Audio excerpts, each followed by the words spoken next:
The Alumni UBC Summer Series had to be virtual for the summer of 2021.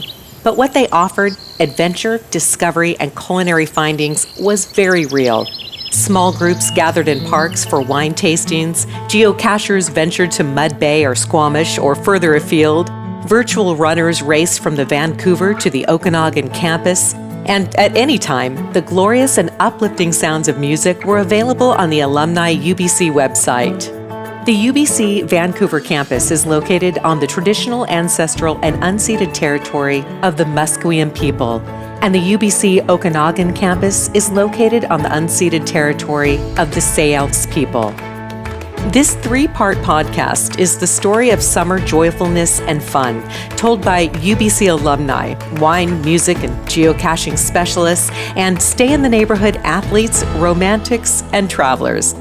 Come on along.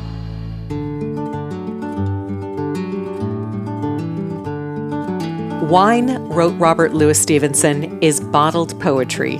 And like poetry, it comes in all forms.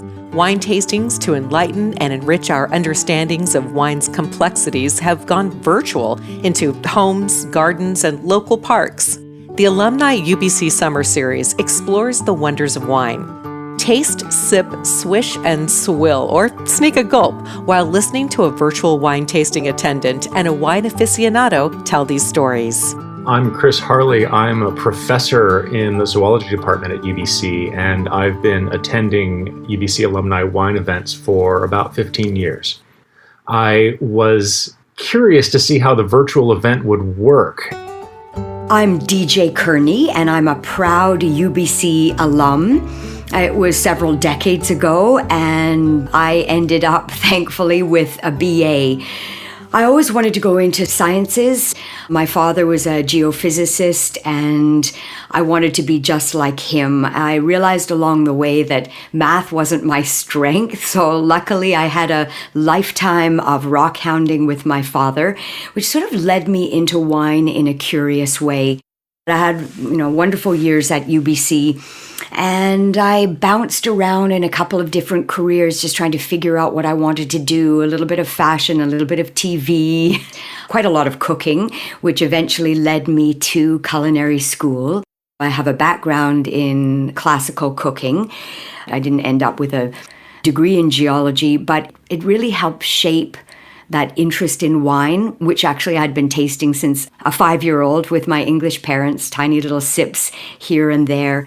That time in university, combined with my father and my interest in food and my chef training, that sort of got me in this path of wine. I spent a couple of years accumulating as many wine designations as I could, and that sort of got me to this point where I realized I love to teach about wine more than anything else. So that's my sort of full circle. Wine, rocks, food, they all interweave. DJ Kearny is a well-known and beloved Vancouver wine tasting host, as well as an accomplished writer and wine judge. Like so many of us, she had to pivot and adjust during the pandemic. The global pandemic and our shift to virtual everything has been fascinating in the wine world. I'm just sort of trying to add up in my head. I think I've over 200 virtual wine sessions I have given in the last 14 months.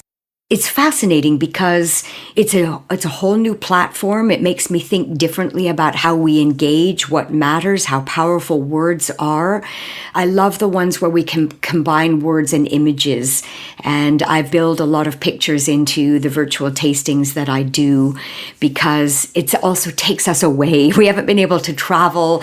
And if I can show pictures of a vineyard in Tahiti, and yes, there is one, or something in China, or beautiful high altitude one in Chile or Sicily, it just gives that element of escapism.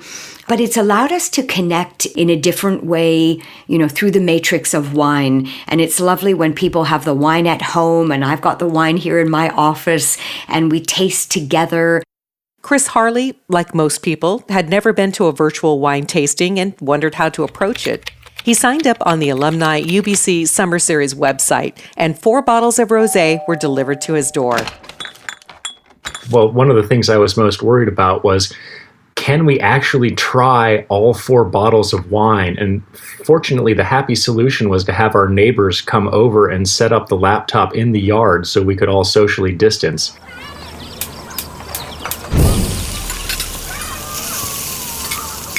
We are fortunate to have 2 sets of neighbors across the street with kids the same age as ours. So they form a little pack that just roams around through the neighborhood anyway. And throughout the pandemic, the adults haven't seen nearly as much of each other as we would like. So this was one of our first opportunities as things are beginning to open up again to actually spend some time in person with these friends of ours. Our yard is quite small in Kitsilano, but we have finally a cherry tree that has grown large enough to provide some nice shade. The roses were blooming. The summer heat hasn't killed the other plants in the yard yet. So it was a really nice time to be outside, and it was a very pleasant, mild afternoon. So it was just perfect conditions for spending an afternoon out in the yard. Chris and his friends settled in to listen to DJ, who understands what the Roman writer Petronius meant when he wrote, "Wine is life." Wine reflects where it grows, both the climate, the soil, the vintage, the weather, the touch of the winemaker. This is a concept that we call terroir, a beautiful French word that's derived from a Latin word. And this idea of terroir encompasses the vine reflecting everything that it experiences, from the ground to rainfall to the winemaker's touch, etc. But obviously that most important interaction is the plant's roots with its soil matrix. And, even though scientists tell us that we can't taste rocks, right? There are no flavor esters or flavor compounds that we can get from rocks. There is an interaction that takes place. And once you know what to look for when you're tasting wine, you can get the sense of that geology, the chalk of Chablis, the granite of the Rhone, the limestone in Burgundy. It's there, and we can decode it. There are 2.8 billion cases of wine made every year around the world in almost 70 countries. And not all of that wine has to have this profound voice of terroir. Every country has its wine history. Europe leads the pack, but Canada is definitely appearing on the radar. Wine is such a cultural aspect. It's liquid history.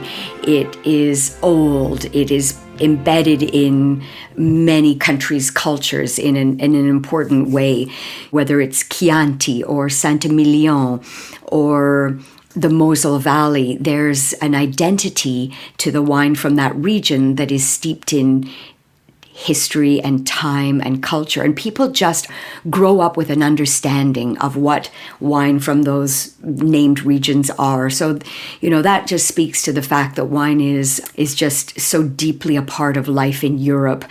In the New World, which is everything else but Europe, it's different. If we think about us in Canada, our wine tradition is much, much younger. New World regions, we label things varietally, but we're beginning to recognize our place names, our appellation names. We're modest wine drinkers.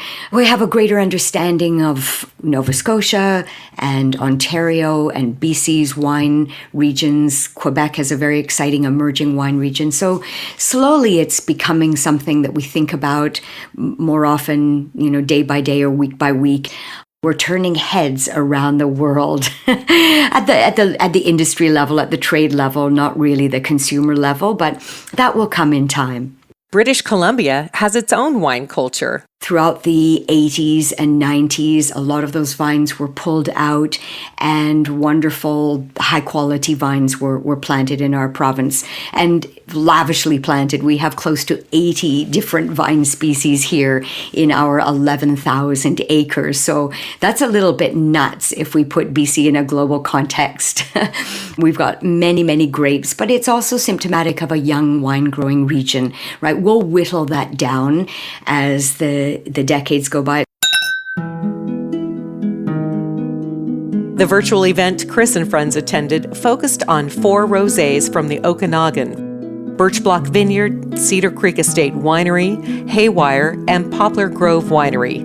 UBC alumni own each of these vineyards. So delighted to host you and all of our fantastic speakers for our webinar this evening. It's entitled Rosés of the Okanagan. That's a perfect topic for such a beautiful June evening. Many others had gathered for the event on that warm June evening, spreading blankets on park lawns, sitting on couches or around tables at home. 4 rosé wine bottles and devices in place. I am not normally a rosé drinker, although maybe I will be now.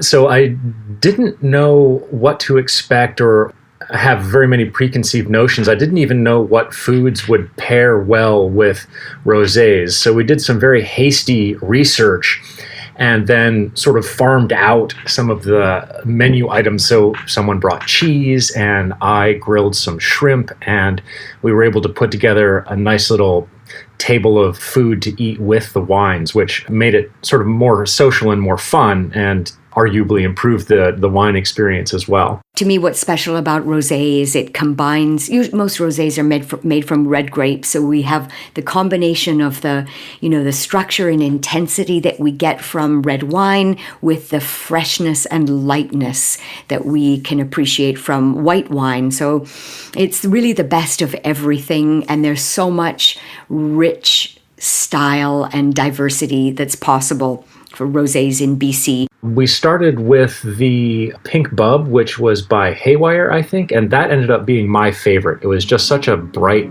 delicious wine, and it sort of set the tone really nicely for the whole event. We are going to meet a couple who actually met at UBC. During the event, with photos illustrating his description, Murray talked about his vineyard. This is the lower block of our vineyard. We call ourselves Birch Block Vineyard because we have a big stand of beautiful white birch trees on the upper block. This is the lower one looking over Skaw Lake to Mount Christie. So we're on the west side of Skaw Lake looking east. So we get the first morning sun, which is great, especially for Pinot Noir. It dries up any kind of morning dew. We have a big diurnal shift, so big temperature shift from day and then overnight. So it helps with the mildew, because powdery mildew is like a huge thing in the Okanagan, and we were not affected by that because of the winds. You get some good air circulation. We're fairly higher elevation, and then just that early morning light. So yeah, like I said, the good airflow really helps farm the way that we like to farm. We really just use compost. We spray a bit of sulfur for the powdery mildew, and we spray a seaweed spray.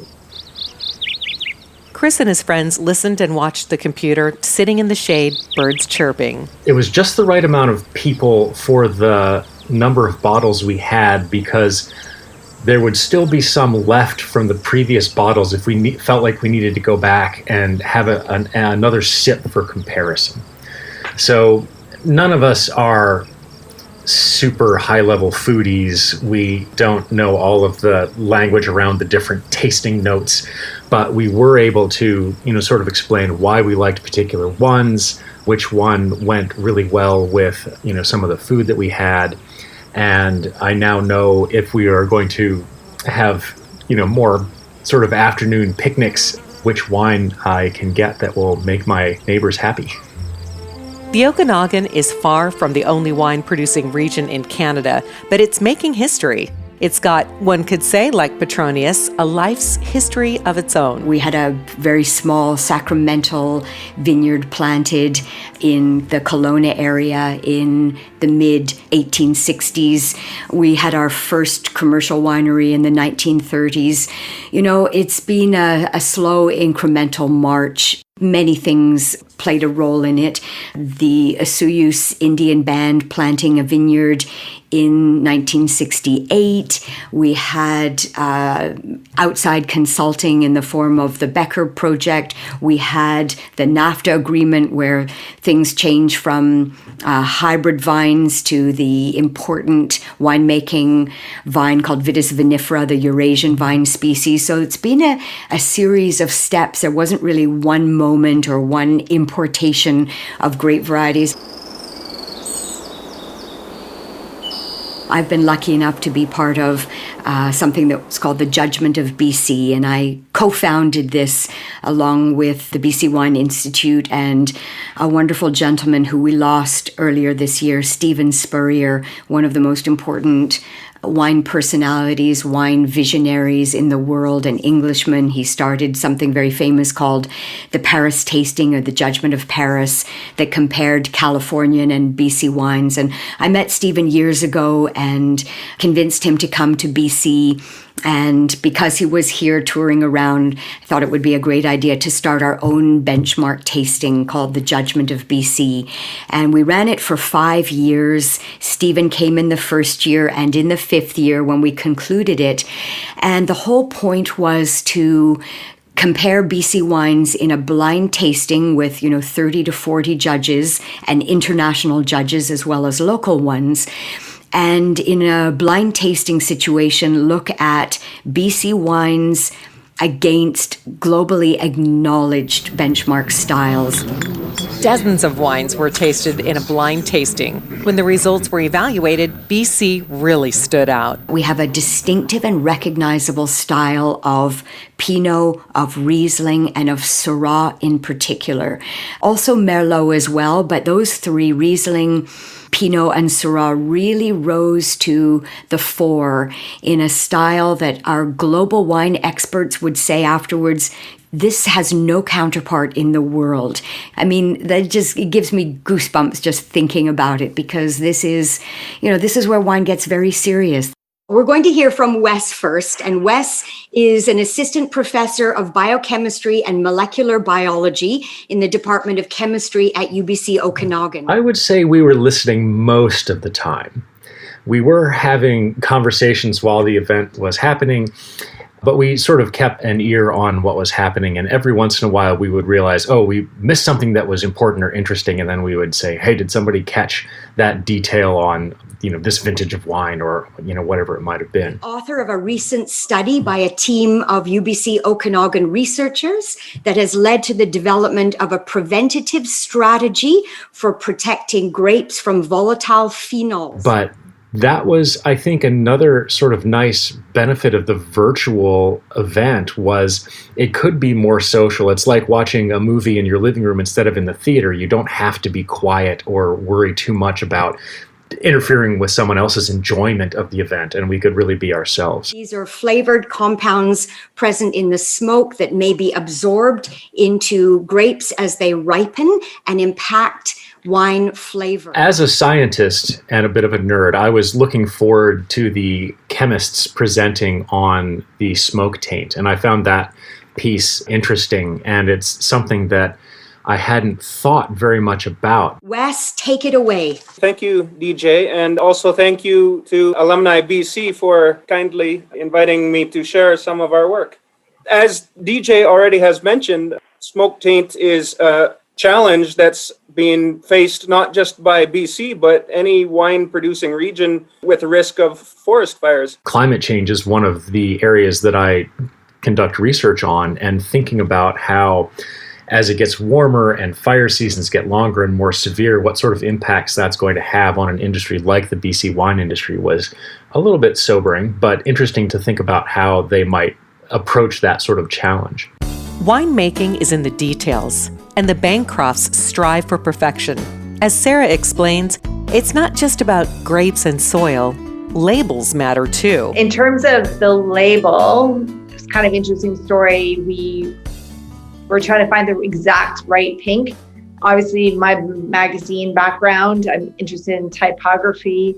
Murray's got an art history degree. He's super interested in all kinds of things. And we ended up finding the exact color we wanted at a hotel in Malibu. Motel in Malibu, yeah.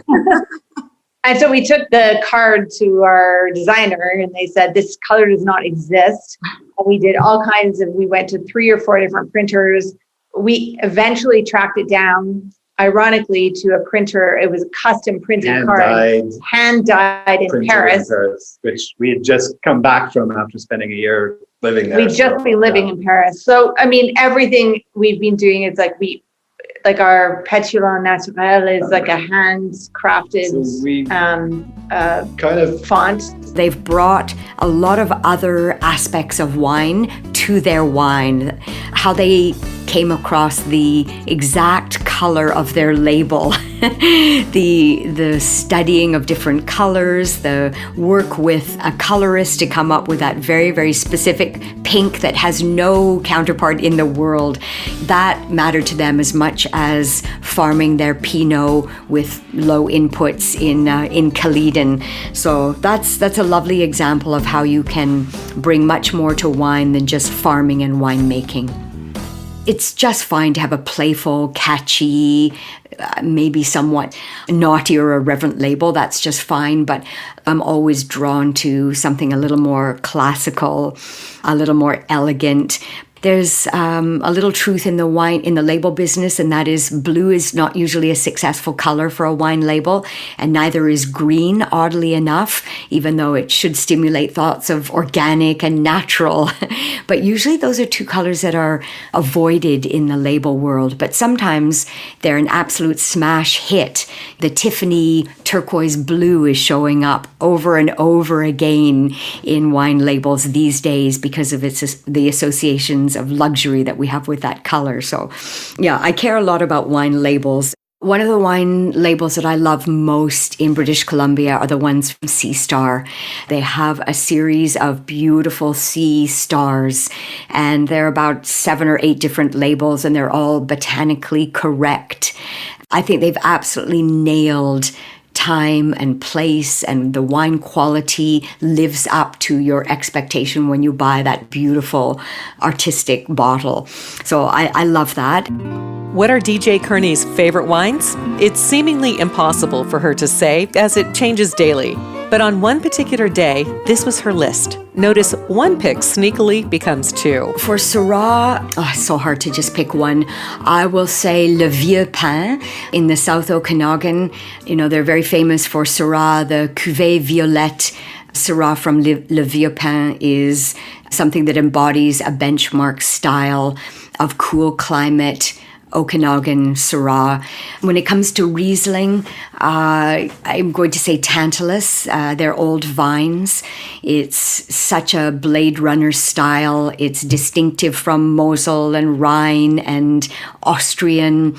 I'm also going to say Martin's Lane as well. They're Riesling. I can't just say one because these are 2 very, very fine ones from lovely old vineyards. And then when it comes to Pinot Noir, it's also difficult.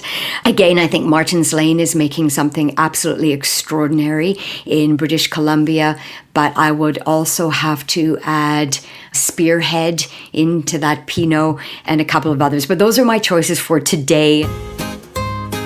While we're on the subject of picking favorites, Chris and his friends had their favorites from the tasting. My favorite was the sparkling wine, the Pink Bub, but I also really liked the Cedar Creek. My friend's consensus favorite was the Poplar Grove. There were no bad wines in the bunch, and it was sort of a unique chance to try a bunch next to one another so you can really compare them, as opposed to just having one glass and then some days, weeks, months later trying another wine and not remembering the details of your first sip.